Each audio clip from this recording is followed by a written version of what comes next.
one of the challenges with some of these tools is that it's become so easy to get to good enough that it could be kind of tempting to get lazy. For instance, if it's a LinkedIn post or a blog post, yeah, you certainly can create something that without some critique and pushback might seem publishable in just minutes. That's where, things like taste come in. It's where things like discernment come in.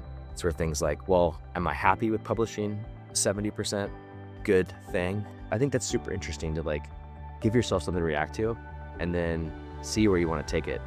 I'm going to take that one step further and say, if you're not continuing after that initial draft, that's something, it's one of my pet peeves. We can all tell when we've got a brief or an email that was clearly 100% AI generated with no human intervention. I just think that kind of sucks. It's like, look, I don't want to read your Gen AI slop. Please don't make me do that. Hello and welcome back to Best Story Wins. I'm your host, Josh, and today I'm running this episode solo, and we have a very special guest who's Julien from C5. Hey, Julien, thanks for joining us today. Hey, Josh, thanks for having me. So this episode will be the first in what will become a series where I highlight some folks from our team. And so the show historically has been about featuring folks from other companies, folks within our ICP. But I think that there's just a really cool opportunity for people to get a sense of how we work, who we are, how we think. And so I'm not exactly sure how many episodes we're going to do in this vein, but we're just going to start and we're going to see where it goes. And so I'm excited to have you on. And today I'm excited because we're talking about AI, and not just in the LinkedIn hot take sense, where if you go on LinkedIn or if you go on X, there's a shortage of posts that are, I think, rooted in fear or in trying to get people to fear these tools, or in making some crazy outlandish claims around how you can replace a team of 20 marketers with, OpenClaw. But rather, I want to give people a sense for what these tools can actually make possible when introduced in the right workflows. And so that's the nature of today's conversation. And so any questions before we dive in? No, let's do it. Cool. Yeah, so I think one of the first things that we should dig into here is just a specific use case for AI. Obviously, everyone has their theories on how much time can be saved, and they're not wrong when, broadly speaking, we say that AI can be used to increase efficiency. There's also a lot of studies out there that say, well, actually, using AI is actually costing more people more time, and so it's not saving time. So rather than kind of debate philosophically or just talk surface level, can you walk me through a specific project where AI tools presented an opportunity for you to change how you approach the work, how you got it done? Can you share a little bit about what was made possible through the use of these tools? Yeah, okay. There's a few different directions I want to go in here. I think the low-hanging fruit in terms of answering this question is that every project is impacted at the level of speed and scale. And so, man, if it's a strategy or content production or even onboarding, using AI is now just part of making those timelines work. Everybody's using it. The expectations have adapted with that usage. And so there is this idea that's you let's make it work. And AI is fundamental to that speed and that scale, and what it can actually do in that sense is reduce the amount of going out and getting data, especially when it comes to strategy work. There's just a lot to familiarize with myself with across the internet for a brand's entire presence. So I want to leave that one off to the side because I feel like listeners definitely have experience with that, and go to something maybe more fundamental. And I want to choose a use case that could be interesting in the sense that it's applicable and repeatable. And the one that comes to mind is what we've been doing with a lot of our new business outreach, and also client implementation. And it's using AI to answer the question, what is AI saying about you? And that we can put that in the umbrella of AEO, which is like the next evolution of SEO. So answer engine optimization instead of search engine optimization. And what it is it's a collection of strategies, of a collection of analyses. And so where we've got, okay, on one hand, looking at competitors, looking at audience, content, formats, and we're wrapping all of this up into an application such that it takes the things that we already do, but it makes them into a repeatable process. And what that changes is fundamentally the direction of where a company might be interested in going. So a client could come to us and say, hey, I think we need help with this. We're not super sure. Like, let's stick you onto this task and see what comes up. And we're able to see pretty instantaneously what are competitor gaps, what are audience gaps, where should we be going out in terms of channels. And when we come back to the client with that, because it is all supported with data, it's not just AI, ad-libbing or doing improv as it can sometimes do. We make sure that it has the data to support it, and we show it to the clients, and it's kind of irrefutable. You're just like, well, I suppose that's it, and this is great information to guide the strategy and guide the rest of the marketing that we're going to do downstream. So I'd say that has been a pretty fundamental shift here. And you're familiar with that. These are the tools that we've been building with external vendors, but that we started taking internally too. What's one task that you refuse to do without AI, and why is that? Oh, that's a good one. Um, at this point, any sort of writing, I start with AI because it gets me there. And also, I think probably a lot of listeners are going to resonate with this. ChatGPT, especially on desktop or an AI note taker. I mean, you can just speak to it. I've got mine running right now. I can say, please write a thank you email to Josh after this. And once I close our meeting, I'll have that email in front of me ready to send. That's a silly version, obviously. But if we have a larger project where it's like, hey, we have all of this sales data and we have these personas and we want to build some persona scripts, I load it all into a project and see what it spits out. And that just gets me thinking in lots of different ways. I think it's a lot easier to develop your thinking when you're looking at something and saying, well, this isn't working because XYZ, and feed that feedback back into the system and get that next stuff rolling. So I don't write I don't draft. That's what I should say. I don't draft without AI anymore. Yeah, I love the idea of just not using it to cut corners and leapfrog over the work of doing the critical thinking and the editing, but rather to use it as a like a jumping off point for your own, thinking, um, or to give yourself something to react to. I think one of the challenges with some of these tools is that it's become so easy to get to good enough that it could be kind of tempting to get lazy. And, for instance, if it's a LinkedIn post or a blog post, yeah, you certainly can create something that, without some critique and pushback might seem publishable, right? In just minutes. But I think that's where, things like taste come in. It's where things like discernment come in. It's where things like, well, am I happy with publishing a 70%, good thing? So I think that's super interesting to like give yourself something to react to and then see where you want to take it. And I'm going to take that one step further and say, if you're not continuing after that initial draft, it's one of my pet peeves. We can all tell when we've got a brief or an email that was clearly 100% AI generated with no human intervention. And I just think that kind of sucks. It's like, look, I don't want to read your Gen AI slop. Like, please don't make me do that. And I think it's now turning into a workplace etiquette, just like an email sign off or how to or CC etiquette. It's like AI etiquette. Don't just copy paste because we can all tell, and it's not super respectful of people's time. This kind of gets me into another piece here, which is not only is it a pet peeve, but it's also a workplace liability. So with deliverables, if I'm using Gen AI and I'm not doing a thorough review, I mean, at the end of the day, I'm going to be in a call face to face with the client, and I'm going to be accountable for that output.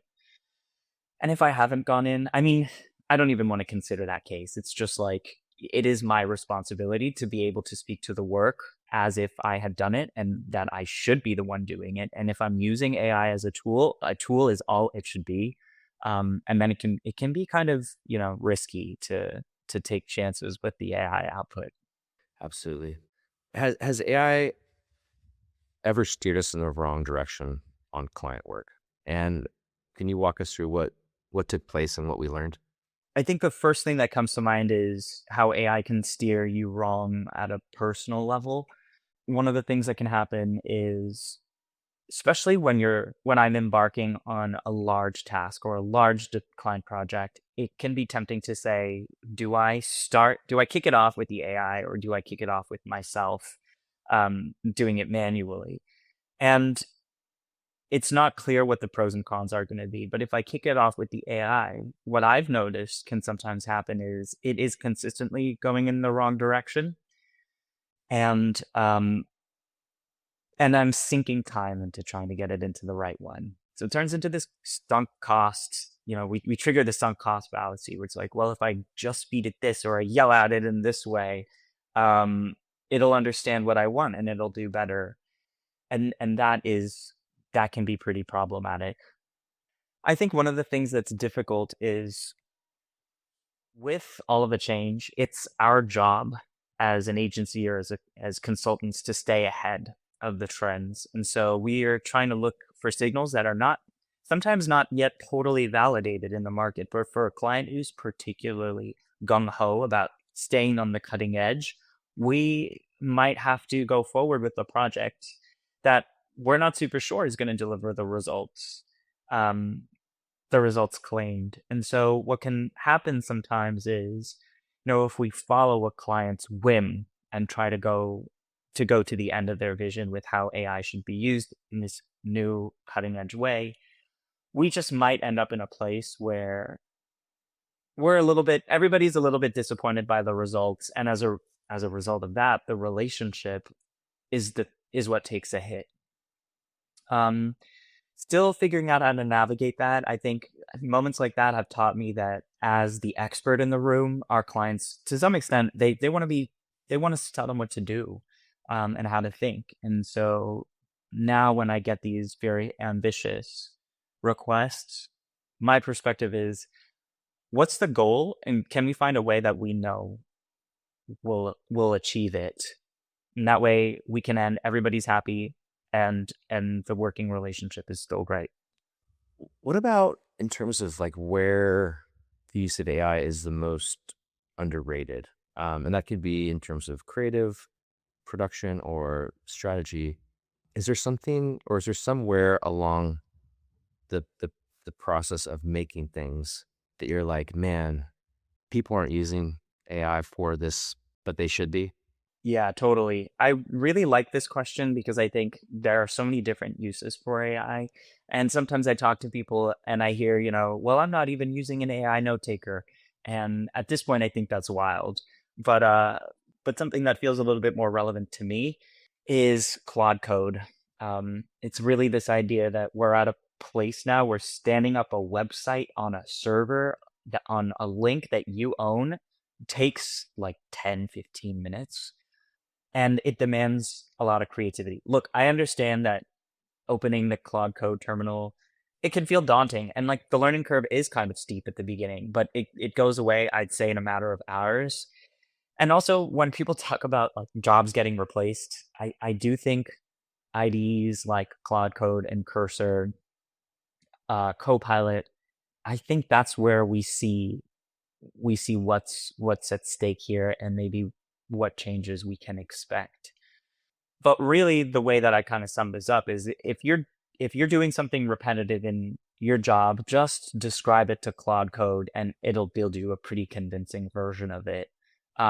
If there's something fun that you've wanted to do in the digital realm, whether that's make an interactive website of like Adams jumping on a trampoline, or actually build a full-fledged application. I think the other day we had a client ask, oh, it'd be really great to see what kinds of trends people are exhibiting in their search queries. Now, that's a really difficult thing for us to do because there's like tens of thousands of queries, but you can. print that. But I built an application in just a matter of a couple hours that can take the printout, vectorize it, and so it figures out the similarities and then show it to you in 3D space with all of the like the nodes hoverable, and then it groups them based on that proximity. And so I was able to answer that question when I don't think at any other time I could have been able to do that. And that was from Claude Code and Cursor working together. So anyway, I kind of went down a rabbit hole there just because I'm excited about it, but I do think, folks should be checking that out. What about in terms of how we pitch ideas or present ideas to clients? Like, how have these tools and our use of them changed that process? Has it made it better? Has it made it worse? Has it made it different? Yes, it has made it better. It that also has totally changed our process of acquiring new business. And I would say what it's enabled is it's gaining better trust or gaining more trust. Getting the client's story right before you actually sit down and have a conversation with them, historically that's been a crapshoot. And strategy can take a long time. Getting onboarded can take a long time. As I was mentioning before, there's a lot of data to survey. A brand has so many expressions of it, and then you also have to look at the competitors. So starting like a few months ago, we've been working on these tools that take these strategies that I and Strat have been working on and automating them. So in one portal, we can get all of that information, and it's been landing really well. We kind of think of it as the client's favorite slide or couple of slides in a pitch deck because it's where they can point and say, yes, like you really understood what we're about, what our opportunities are, and it just helps build a lot of trust. It's also a way for us to concretely measure something that has been historically quite intangible. I mean, marketing brand, these are intangible. So when folks see, oh no, we can actually start attaching some comparative metrics to it. And if you work with us, we'll figure out how those evolve. That's been really vital to winning more work. What about in terms of what clients are asking us for? Like, we definitely feature on our website that we offer services in the realm of AI, consulting, implementation, and we're not trying to pretend like we don't use these tools in our workflows. Like, as we are, onboarding new clients, what are they typically asking for? What are the more common asks? Because I mean, everyone knows how to use Claude and GPT, but like in the context of a retainer and ongoing client relationship, I imagine there's some things related to time saving, but what else? Again, I think there's a few ways I could answer this question, and wrapped up in it is a question that I really like, which is, where are we headed? Where is this all going? And what clients are asking is it's like um, a temperature. It's like we get the temperature of where things are headed from working with all of these different clients and seeing what they're interested in. And so, yes, like you mentioned, speed.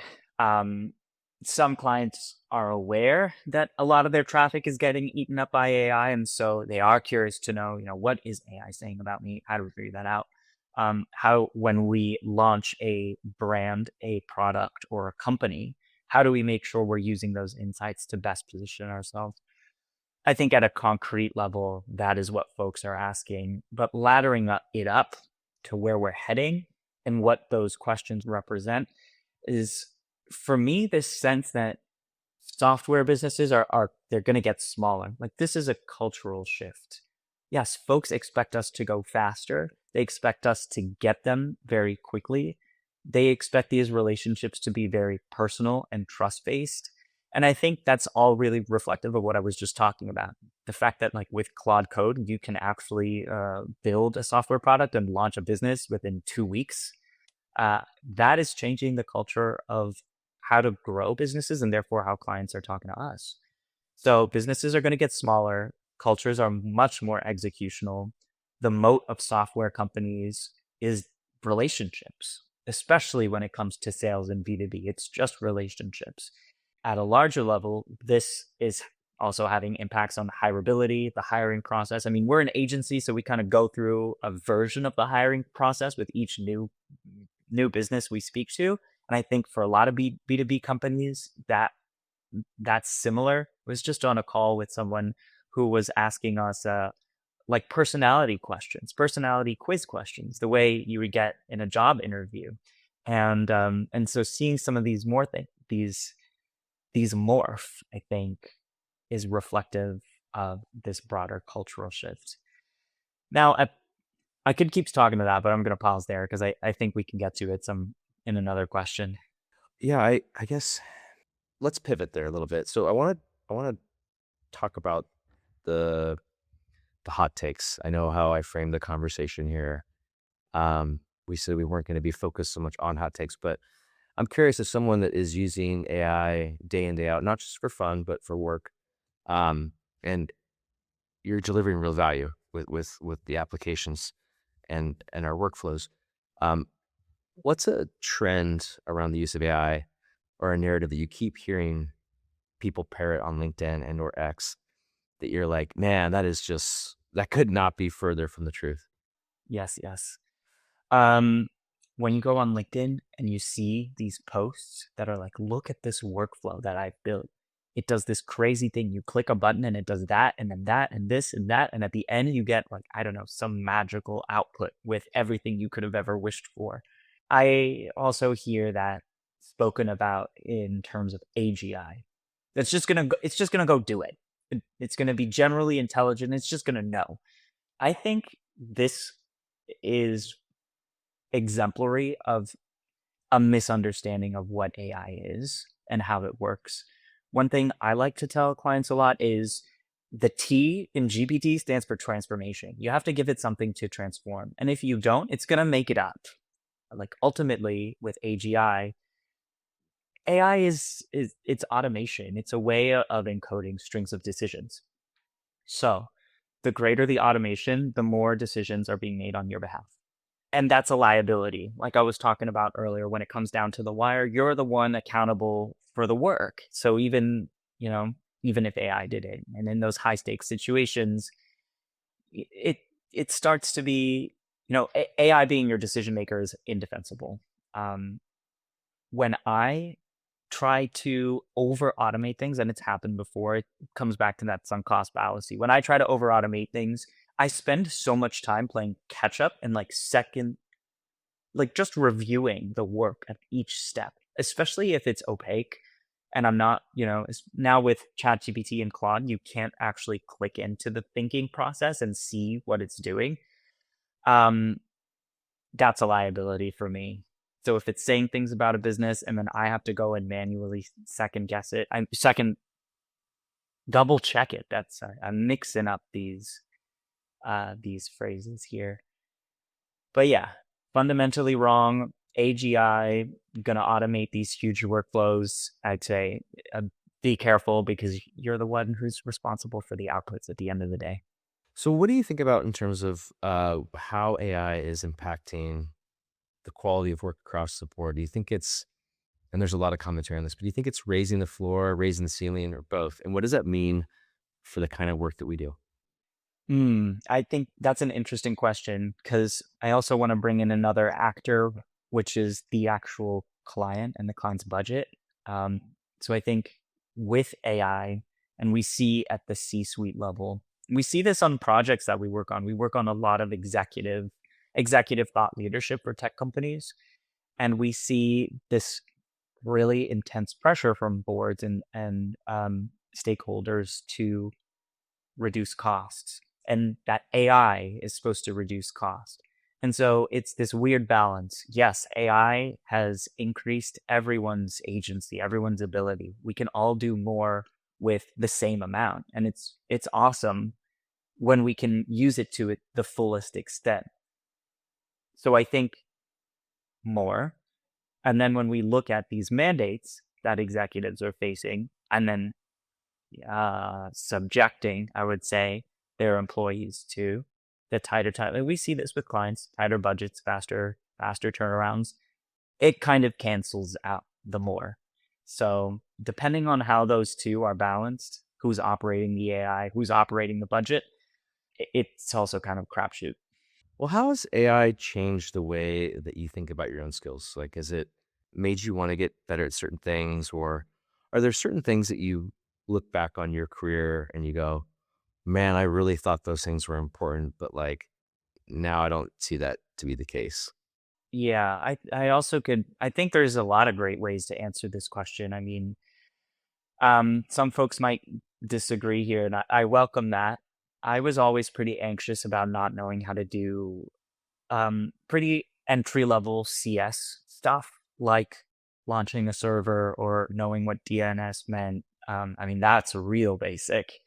Or even standing up a website and things like that, running pretty simple scripts on spreadsheets that I didn't know how to do. SQL, I was always anxious when I was younger about not knowing SQL.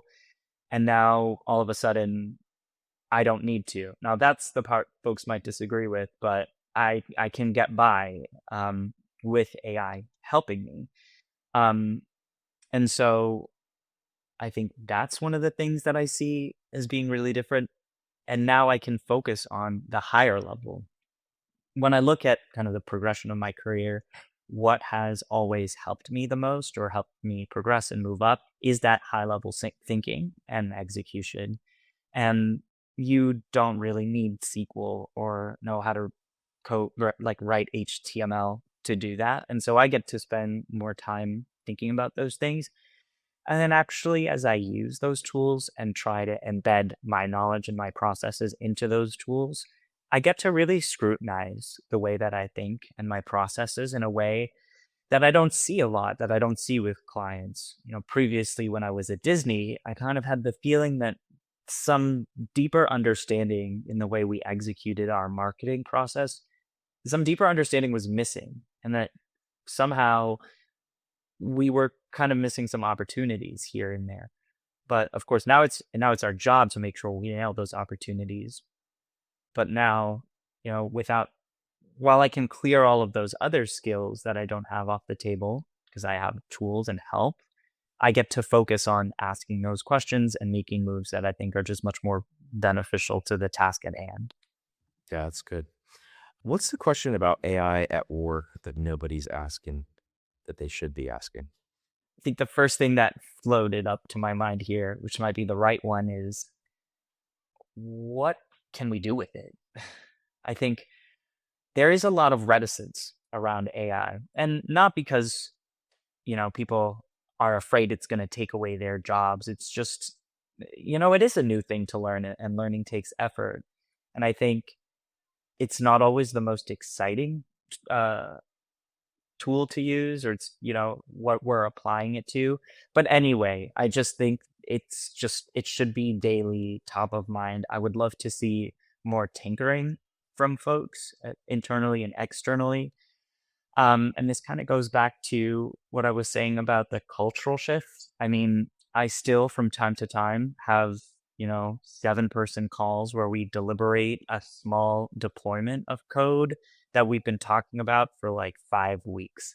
That's just not going to fly anymore. And I want to see the folks that I work with being AI literate and feeling comfortable putting those, those older, or I guess sometimes still current ways of working. I want to see them put that to rest and just jump in.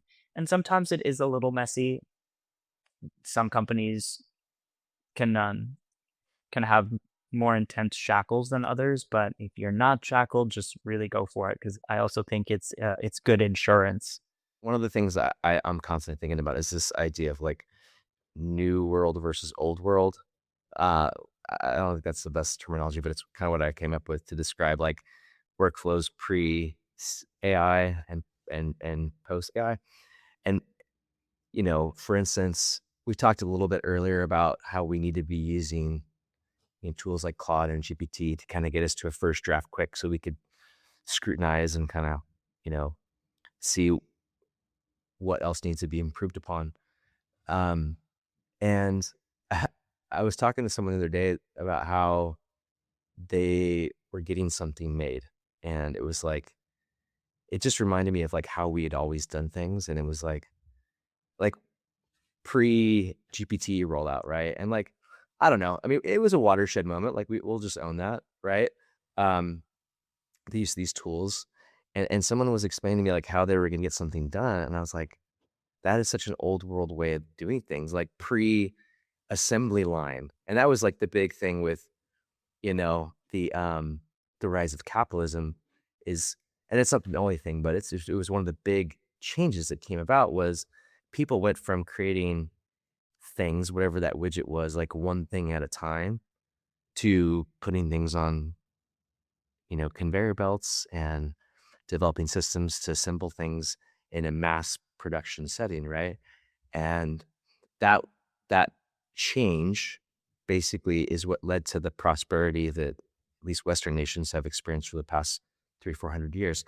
And I was just thinking about that in the context of like someone sharing with me how they were going to get a blog post done, and I'm like, why do that? Why do it the pre GPT way? Like, why don't you spend your time seasoning your implementation and work with it? Like, let it work for you and with you. And then once you got to a point where like it was it was good enough, like let that inspire you to write something on your own.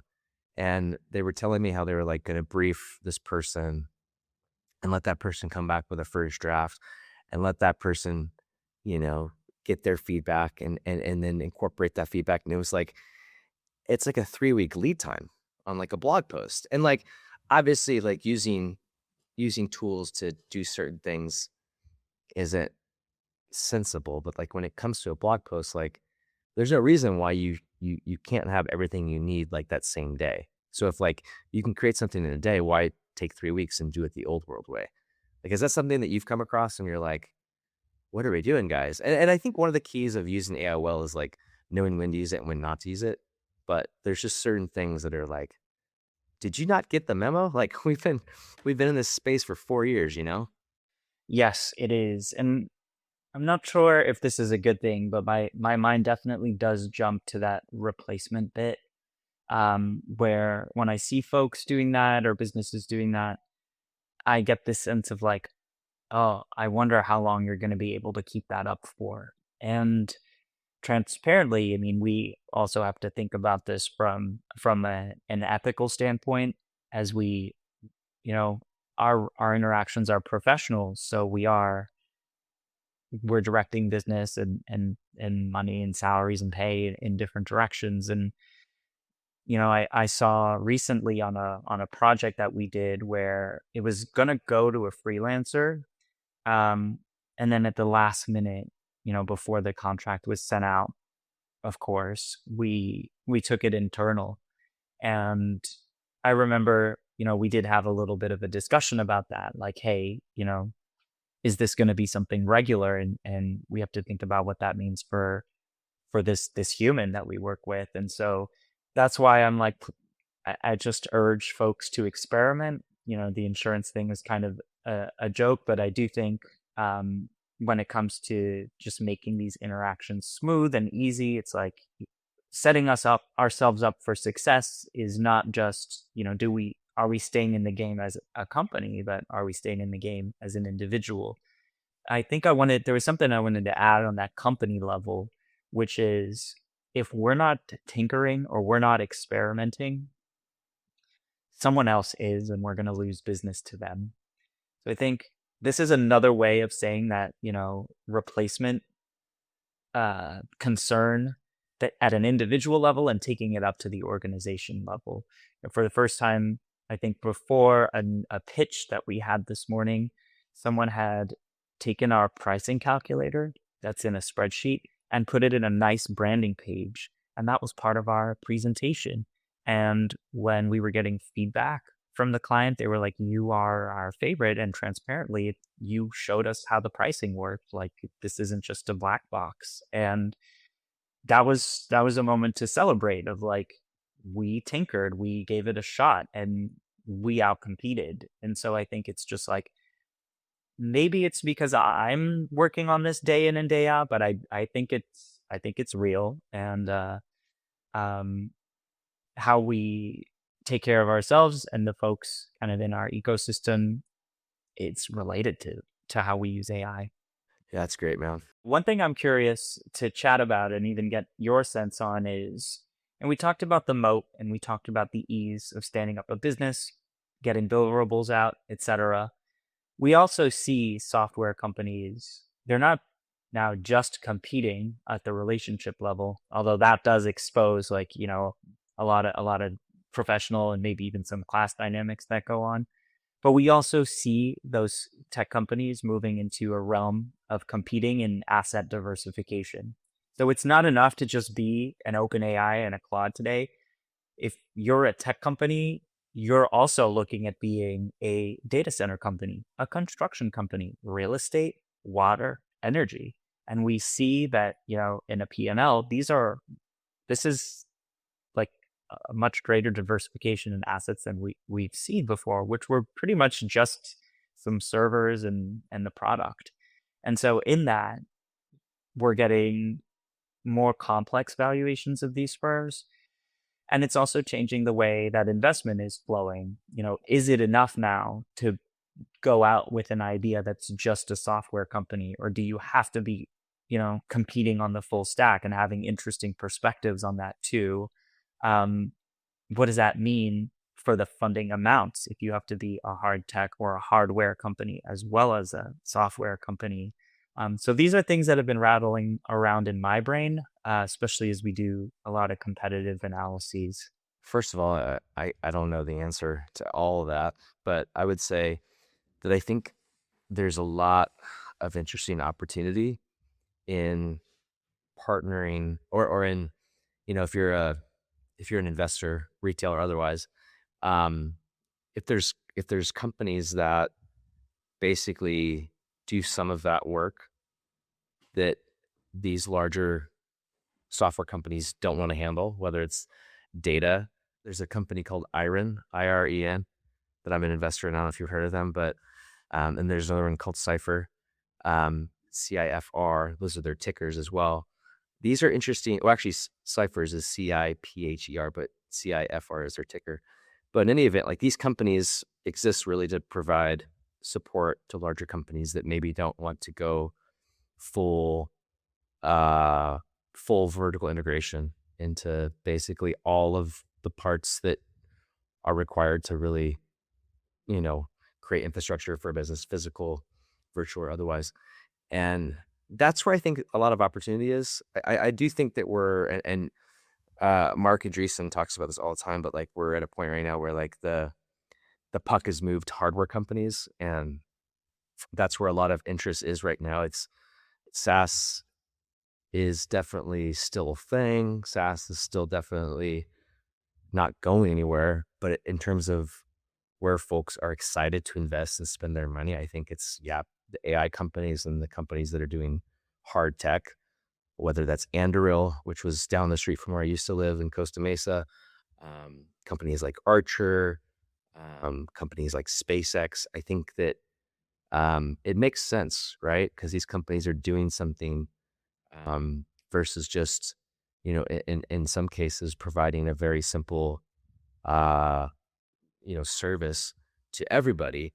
I don't know to what extent those companies are going to be like, you know, economic drivers on the level of the SaaS company because the unit economics are different. And like what makes a company like Intuit so great is, or a company like Microsoft so great is their distribution and their reach. And I think that, the reality is like the US military is not going to vibe code a replacement for Salesforce, right? Like, and that was a big story, I think in December of last year that, Salesforce was selected by the US military to be their CRM of choice. And like, you can only imagine like what they're using the CRM for. But in any event, like SaaS is not going to go anywhere because the way that people work isn't changing to the point where like they're not going to use these tools anymore. I think the caveats, all that is like if you're a one person business, which is becoming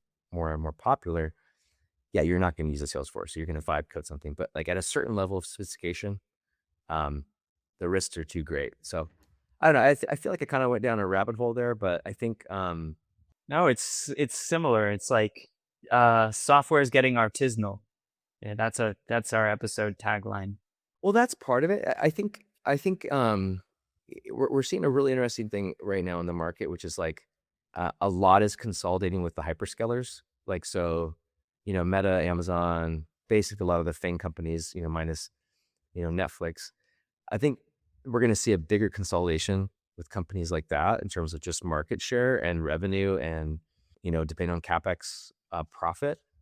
But then with fewer mid-market companies, as those firms gobble up other companies, there's going to be a huge vacuum, and that's where the small business is going to thrive. And the small businesses still make up like something like 70% of all wealth and wealth creation and wealth generation and salaries in America. So like that's, I think, an underreported part of it, part of the whole thing. Like everyone's right now focused on AI and CapEx, but I think the real story in America is like, well, it's actually small business, and it's the guy that's a plumber, it's the creative agency, it's the you know person doing Claude code or OpenClaw installs. Like it's everything, right? That is my tangential answer. That's good. It's a positive outlook. I like that. Yeah, and like, look, I mean, as long as you provide a service that people find to be valuable, like you're gonna figure it out. And the best way to do that is to put yourself out there. I think that's the coolest thing about our current state is that like your time to validation is shorter than ever before. Nice. Yeah, you sink less time into ideas that don't end up working for whatever reason. Julian, for people that want to find you online, where's the best place for them to do so? Yeah, you can find me at LinkedIn /IN/my name, Julien Palliere. Awesome. Thanks, Julian.